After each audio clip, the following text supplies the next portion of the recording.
Admiral William Halsey scrutinized the intelligence dispatch delivered by his aviators, which identified 4 Japanese aircraft carriers positioned 200 miles north of Luzon.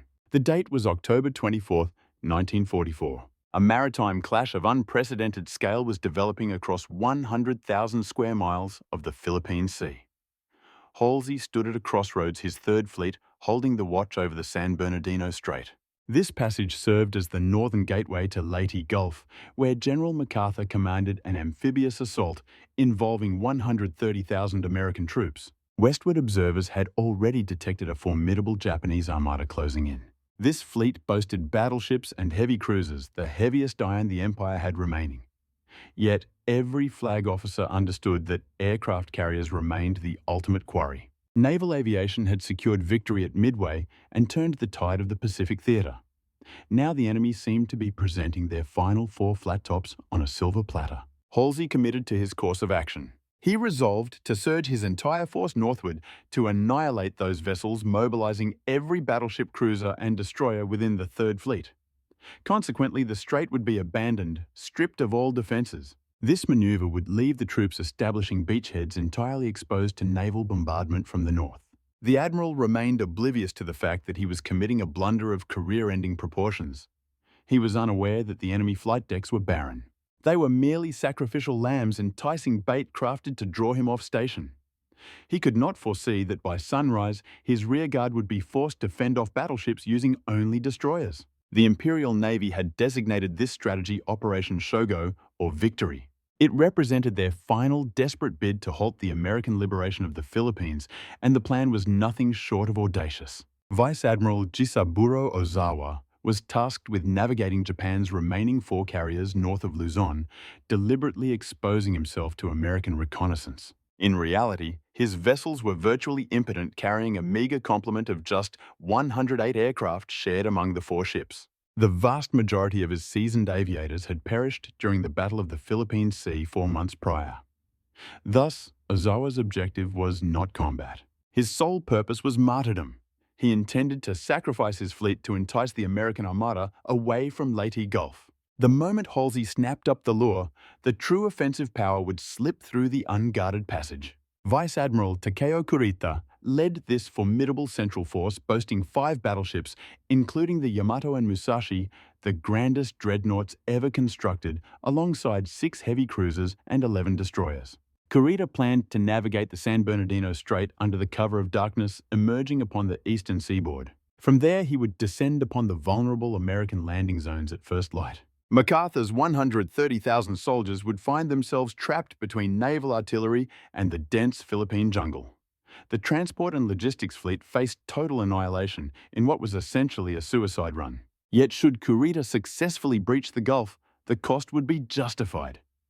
The entire operation hinged on a single man accepting the deception. Halsey had received cautionary indicators. Indeed, his intelligence officer had all but implored him to rethink his strategy. Commander Mike Cheek, a scholar of Japanese naval doctrine, grew alarmed when reports confirmed Kurita's surface group was pressing forward despite sustaining aerial bombardment. Cheek approached the Admiral's Chief of Staff, insisting that the enemy was undoubtedly pushing toward San Bernardino. He remained adamant, citing his familiarity with the enemy's psychology from playing poker. He argued the carrier force was a bluff. The Chief of Staff informed Cheek that the Admiral had been without sleep for 48 hours and had already dismissed the previous officer who dared to dissent. The debate was effectively closed. Later that evening, reconnaissance planes from the USS Independence conducted a sweep of the San Bernardino Strait.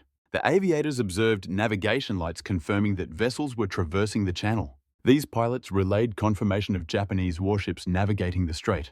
Kurita's armada was indeed inbound. Halsey disregarded the intelligence, firmly convinced that earlier airstrikes had sufficiently incapacitated Kurita's fleet. After all, his air groups had sent the super battleship Musashi to the bottom and reported strikes on numerous other vessels, suggesting a Japanese retreat. The Admiral dismissed the sighting of navigation lights as insignificant. At 8:22 post-meridium on October 24th, Halsey commanded the entire fleet to steam north. Every capital ship carrier and destroyer departed. He left the gate wide open, assigning no picket ships or submarines to stand watch. Absolutely nothing remained. Meanwhile, Kurita's battleships were already nearing the passage. The ensuing chaos originated from a singular communication error. Earlier at 3:12 post-meridium, on October 24th, Halsey had transmitted a dispatch outlining his intended order of battle. The message stated that Task Force 34 would be established. This directive detailed a robust surface action group composed of battleships and cruisers led by Admiral William, tasked with engaging any Japanese vessels threatening San Bernardino. Admiral Thomas Kinkaid, leading the 7th Fleet at Leyte Gulf, intercepted this transmission, as did Admiral Chester Nimitz back at Pearl Harbor. Both commanders interpreted the text identically. They believed Task Force 34 was active, and that Lee's battleships were securing the strait. Tragically, they were mistaken. Halsey had drafted the message merely as a contingency, a hypothetical scenario for organizing a surface group if the need arose. The critical qualifiers were obscured within complex naval terminology. 3 hours subsequent to the first message, Halsey transmitted a clarification. This update specified that Task Force 34 would be constituted only upon his direct command. In the meantime, the battleships were to remain in his company.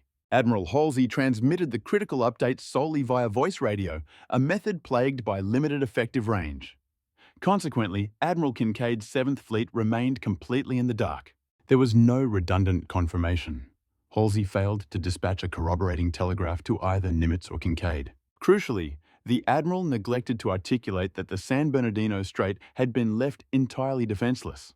Kinkaid retired for the evening under the false assumption that Lee's battleships were securing the northern flank, while at Pearl Harbor, Admiral Nimitz harbored the exact same illusion. Both commanders remained blissfully ignorant that the passage was essentially an open door, unaware that Kurita's armada was poised to surge through.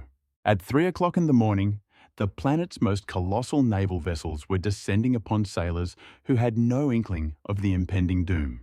On October 25, 1944, Kurita's center force navigated the San Bernardino Strait 23 warships in a disciplined column meeting zero resistance. Admiral Kurita was incredulous. His staff had anticipated a trap, expecting American battleships to be lying in wait to cross their T. They braced for submarines hidden at the bottleneck or airstrikes at dawn, yet they encountered an eerie void. The channel was vacant, granting the Yamato free rein to lead the charge 72,000 tons of hardened steel. She boasted 18.1-inch guns capable of hurling 3,200-pound projectiles across 25 miles, the mightiest dreadnought ever constructed, with the battleship Nagato trailing in her wake. Next came the swift battleships Congo and Haruna, flanked by 6 heavy cruisers armed with 8-inch batteries, 2 light cruisers, and 11 destroyers. As the sun broke, Kurita's squadron had exited the strait, pivoting southward toward Leyte Gulf. The American landing zones lay merely 60 miles distant, leaving MacArthur's supply vessels and troop transports distinctly vulnerable. Standing as the sole barrier between Kurita and disaster was a meager collection of escort carriers and destroyer ships never intended to engage capital vessels. Officially designated Task Unit 77.4.3, the sailors affectionately knew themselves as Taffy 3. Their presiding officer was on the verge of confronting the most harrowing shock of his entire career. Rear Admiral Clifton Sprague was enjoying a morning coffee on the bridge of the Fanshawe Bay when the initial alert arrived at 6:47 a.m. An aviator had identified a Japanese surface fleet 20 miles to the northwest, noting the distinctive pagoda masts characteristic of enemy battleships. Sprague dismissed the notion as an error, assuming the pilot had misidentified the friendly vessels of Halsey's Task Force 34. A subsequent report confirmed the Rising Sun ensigns, proving these were hostile combatants, prompting Sprague to raise his binoculars. The horizon revealed the undeniable pagoda-style superstructures masts that could only belong to battleships, specifically Japanese battleships. A profound stillness descended upon the bridge. It was the heavy quiet of men comprehending their own mortality, and the Admiral felt the color drain from his visage. His command comprised 6 escort carriers, sluggish vessels with fragile hulls, each defended by a solitary 5-inch gun. Engineered for ground support rather than surface warfare, they were screened by only 3 destroyers and 4 destroyer escorts tin cans, pitting 5-inch guns against 18-inch naval artillery. Sprague immediately calculated the grim statistics. His swiftest vessel topped out at 18 knots. The Yamato could achieve 27 knots, making escape impossible, while his armaments were mere toys compared to the enemy's 18-inch cannons. Victory in a direct confrontation was equally plausible.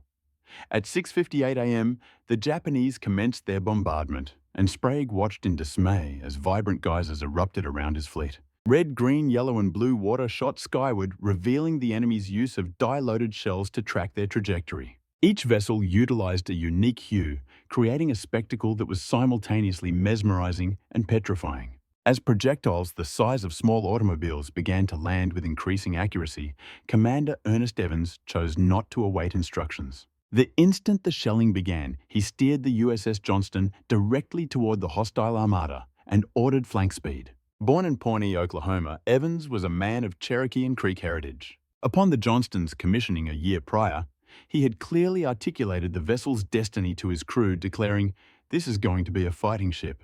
I intend to go in harm's way." He had warned, adding that anyone unwilling to face such danger should depart immediately. Now he was making good on that promise. The Johnston surged forward one solitary destroyer, challenging 23 warships, including 4 battleships and 6 heavy cruisers. Closing the distance to within 10,000 yards of the heavy cruiser, Kumano Evans unleashed a spread of 10 torpedoes, scoring at least one direct hit. The resulting detonation sheared off the Kumano's bow, removing her from the fight. The Johnston had drawn first blood, but in doing so attracted the attention of every Japanese gunner.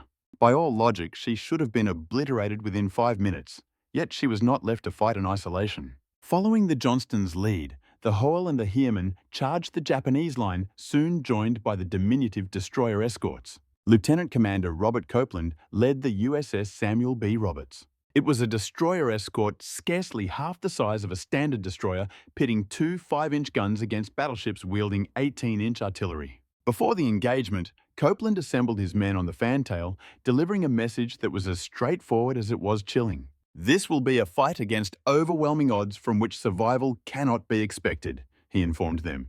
"We shall inflict all possible harm," was the sentiment. Immediately thereafter, the Samuel B. Roberts surged forward to engage a heavy cruiser at dangerously close quarters. The Japanese cruiser Chokai found herself in a tactical bind, unable to lower her massive artillery sufficiently to target the diminutive destroyer escort sprinting against her flank. The Samuel B. Roberts hammered 5-inch rounds into the Chokai's superstructure from a distance so intimate that the adversaries could discern individual features on the opposing decks. For the better part of 60 minutes, the American destroyers and their escort counterparts achieved a feat-defying probability, deploying thick curtains of smoke to veil the vulnerable carriers. They executed daring torpedo assaults against vessels 10 times their magnitude, deliberately attracting a barrage that would have sent the escort carriers to the depths in mere moments. The disciplined Japanese line crumbled into disarray. Admiral Kurita's meticulously orchestrated offensive disintegrated into a tumultuous free-for-all, with his fleet scattering to evade torpedoes while sparring with solitary American destroyers. These tin cans purchased precious minutes, yet the cost in blood and steel was exorbitant. As the clock struck 8 in the morning, the engagement had descended into a horrific vision of obscuring haze, relentless bombardment, and sinking vessels. The American destroyers were being systematically dismantled. The USS Hoel sustained more than 40 impacts. With her command center obliterated and engine compartments inundated, she slipped beneath the waves, carrying the majority of her brave crew into the abyss. The Samuel B. Roberts continued her resistance until the very barrels of her weaponry warped from excessive heat, succumbing only when a Japanese battleship delivered a catastrophic blow that severed her keel. She foundered at 9:35 in the morning, claiming the lives of 90 souls. Meanwhile, aboard the Johnston commander, Evans declined to yield, maintaining the offensive despite sustaining devastating ruin. Deprived of all propulsion and electrical power, sailors manually operated the rudder, guided only by Evans' bellowing navigational commands through an exposed hatchway. Evans directed his artillery teams to target a cruiser rapidly encroaching upon the escort carrier Gambier Bay.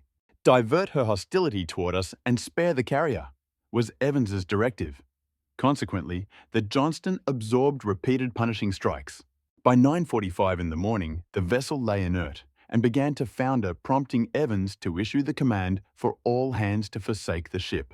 As the Johnston descended into the deep, a Japanese destroyer navigated dangerously close. The American survivors floating amidst the debris observed with amazement as an officer of the Imperial Navy emerged on the deck. He stood at attention, offering a salute to the vessel that had offered such ferocious resistance. Commander Evans was last glimpsed upon the Johnston's fantail, continuing to issue instructions to the end. His remains were never reclaimed from the sea. Although he would later be awarded the Medal of Honor posthumously, the conflict was far from concluded. Furthermore, Admiral Halsey had yet to respond to the frantic pleas for assistance. Dispatches had been transmitting continuously since daybreak. Admiral Kinkaid had issued critical solicitations for support the instant he ascertained that Japanese battleships were assaulting his escort carriers. Halsey received these communiques while positioned 300 miles to the north, closing in on Ozawa's decoy fleet. Kinkaid's initial alert arrived at 8:22 in the morning, reporting that hostile battleships and cruisers were engaging the escort carriers. Kinkaid implored Halsey to verify that Task Force 34 was indeed securing the San Bernardino Strait. Halsey's staff deciphered the transmission. While the reply ought to have been instantaneous, the Admiral hesitated. A subsequent message arrived at Metroid Twain 8:29 in the morning, requesting an immediate aerial assault. A third dispatch followed at 9 o'clock, imploring Admiral Lee to advance at maximum velocity to provide cover. The tone of the correspondence became progressively more frantic. Meanwhile, at Pearl Harbor, Admiral Nimitz monitored the engagement via intercepted signals. The situation baffled him. The location of Halsey's battleships remained an inexplicable mystery. At 10 in the morning, Nimitz transmitted a direct inquiry to Halsey, a communication destined to become the most renowned naval dispatch of the entire conflict. Where is Task Force 34?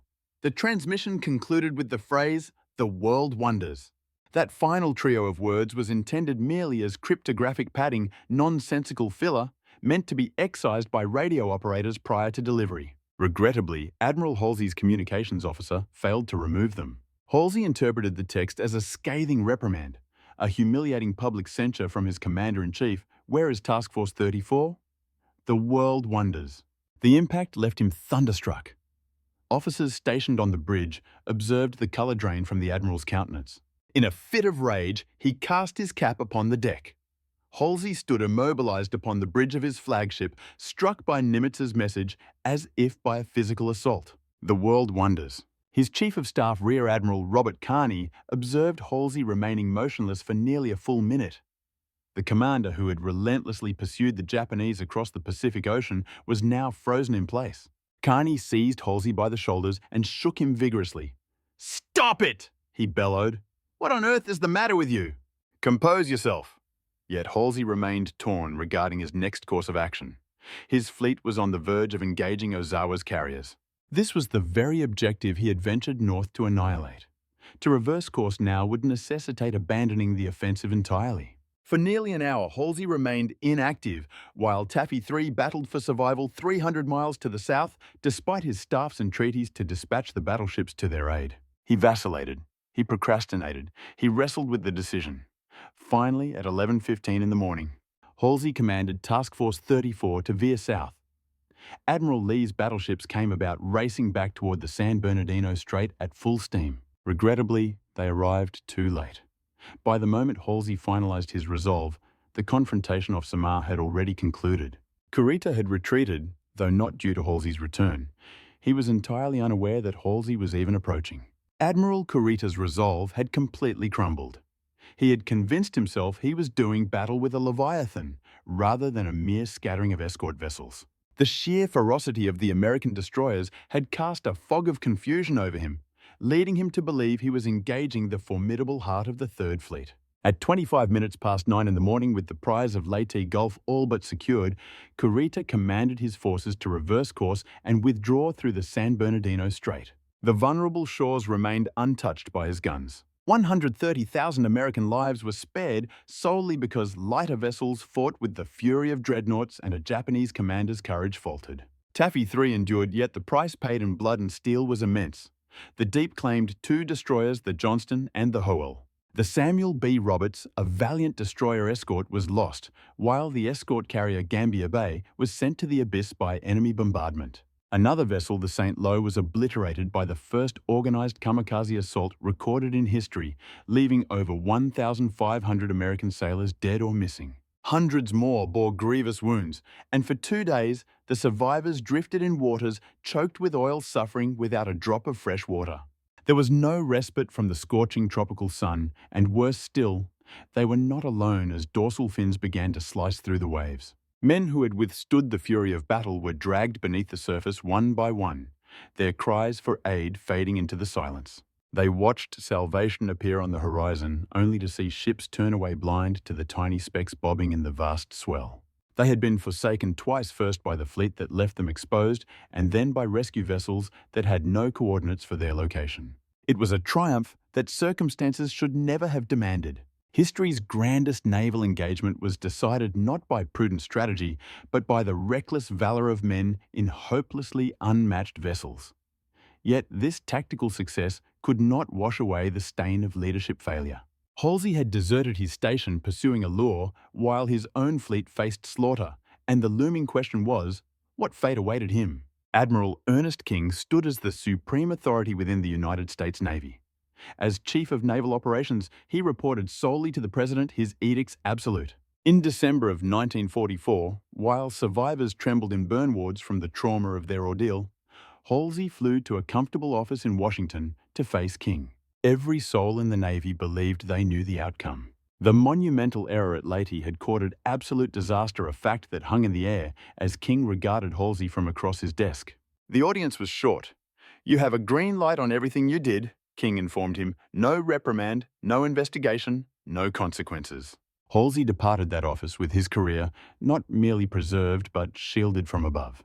The American people remained ignorant of how narrowly a calamity had been averted at Leyte Gulf as the press heralded a magnificent victory. Halsey remained a national icon, the pugnacious admiral who had delivered retribution for Pearl Harbor. Yet within the service, the truth was an open secret, and Nimitz seethed in private. Kincaid had witnessed his escort carriers being decimated while Halsey pursued hollow targets 300 miles to the north, a reality the men of Taffy 3 understood best of all. They had buried shipmates because their protection had evaporated, yet the Admiral faced no reckoning, and the mystery was why. Halsey was invulnerable because he was the most celebrated admiral in the nation. When the attack on Pearl Harbor occurred, he had been at sea aboard the Enterprise. Upon his return, he found the Pacific Fleet reduced to wreckage, and his response passed into legend. His most infamous declaration was plastered on billboards across the Pacific theater. "The Japanese language will be spoken only in hell." The sentiment was ubiquitous.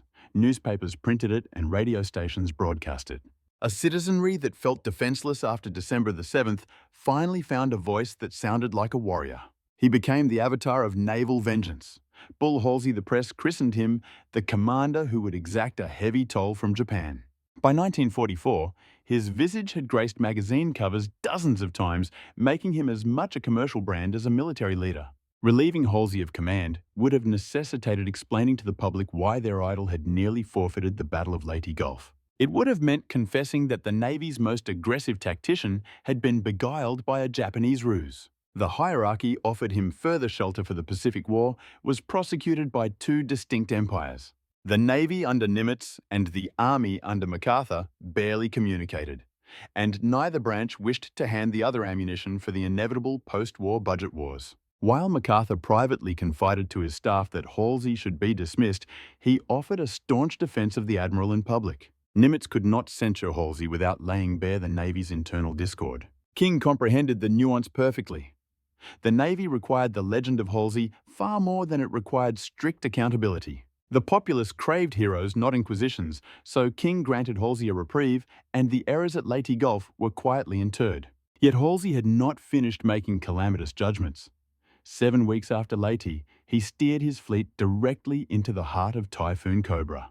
It was December 17, 1944, and meteorological reports had cautioned of a massive tempest coalescing in the Philippine Sea. Halsey's weather experts implored him to alter his heading, but he chose to ignore them. His sole focus remained on refueling the destroyers for the operations ahead, as he steadfastly refused to entertain the possibility that the approaching typhoon would carry the fury predicted by the forecasts. That assessment proved catastrophically flawed, as Typhoon Cobra descended with violent force, unleashing winds that screamed past 100 knots. The ocean swallowed the destroyers Hull Monaghan and Spence, claiming the lives of 790 sailors, while 146 aircraft were either crushed or swept into the abyss. A subsequent court of inquiry launched a rigorous investigation, delivering a verdict that was nothing short of scathing. The primary burden of loss was placed on Admiral Halsey, with Admiral Nimitz appending a stern endorsement stating the commander had demonstrated a profound lack of wisdom. Yet Admiral King intervened once more, altering Nimitz's report to shield Halsey from the stain of formal censure. There was no reprimand, no relief from command. 3 warships had vanished and 790 souls were extinguished, yet silence reigned where accountability should have stood. In a turn of events that defies belief, history repeated itself barely 5 months later when in June 1945. Halsey steered his fleet directly into the maw of another typhoon off Okinawa, battering 6 ships. The gale tore the bow clean off the cruiser Pittsburgh, leading to yet another inquiry that laid the blame squarely at Halsey's feet. While Nimitz advocated for Halsey's immediate removal from leadership, King remained immovable in his refusal. With victory nearly at hand, the Navy determined it could not weather the storm of public embarrassment that such a dismissal would generate. Between the tactical errors at Leyte Gulf and the devastation of the 2 typhoons, Halsey's decisions had cost the fleet 7 warships and the lives of nearly 1,500 men. Ironically, in December 1945, the service elevated him to Fleet Admiral, its highest rank, a destiny that stands in stark contrast to the discipline faced by General George Patton. In 1943, Patton had struck 2 soldiers suffering from combat fatigue, branding them with the label of cowardice. He went so far as to threaten their lives, an ugly episode that stood in direct violation of military regulations. Yet while no lives were lost due to Patton's outburst, he was stripped of his command for nearly a year and subjected to public humiliation. Compelled to offer apologies to every division under his purview, his illustrious career was brought to the very precipice of ruin. Conversely, Halsey left an entire invasion force vulnerable, disregarded critical intelligence, and blindly navigated into the heart of 2 typhoons. He presided over the loss of 7 vessels and nearly 1,500 sailors due to errors explicitly identified by inquiry courts, whereas Patton's transgression was a physical altercation. Halsey's decisions led to fatalities, yet he was promoted. Patton was punished. The disparity lay not in accountability, but in politics. It was a matter of institutional preservation.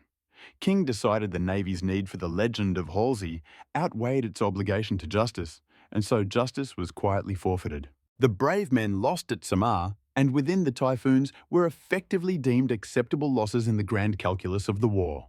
Their tragic deaths were silently obscured by triumphant press releases heralding victory and heroism, illustrating the true face of institutional protection. This serves as a grim testament to the reality that arises when a figure becomes too celebrated to be held answerable for their actions. In 2021, explorers located the wreckage of the USS Johnston, resting 21,180 feet beneath the surface of the Philippine Sea, marking it as the deepest shipwreck ever identified. Remarkably, the hull number 557 remained clearly discernible upon her stern. Commander Ernest Evans remains there, still entombed within his vessel, continuing his eternal patrol at a depth of 20,000 feet. A year later, the USS Samuel B. Roberts was discovered even deeper at 22,621 feet, where Lieutenant Commander Copeland's ship had settled into the obsidian darkness of the Philippine Trench. The sailors of Taffy 3 were awarded the Presidential Unit Citation, while Evans was posthumously bestowed with the Medal of Honor. Their sacrifice is enshrined as one of naval history's most gallant last stands, yet the commander who placed them in that perilous position faced no repercussions. Halsey lived until 1959, feted as a hero, penning his memoirs and presiding over ceremonial functions.